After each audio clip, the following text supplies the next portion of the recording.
May subscriber tayo na preventive suspension siya ng June 19. Tapos lumabas ang decision August 22. So, more than 30 days.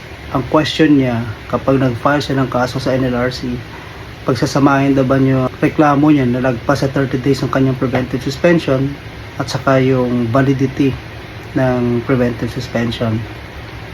Ang preventive suspension na lumagpas ng 30 days, yan ay isang constructive dismissal na agad. Illegal dismissal yan.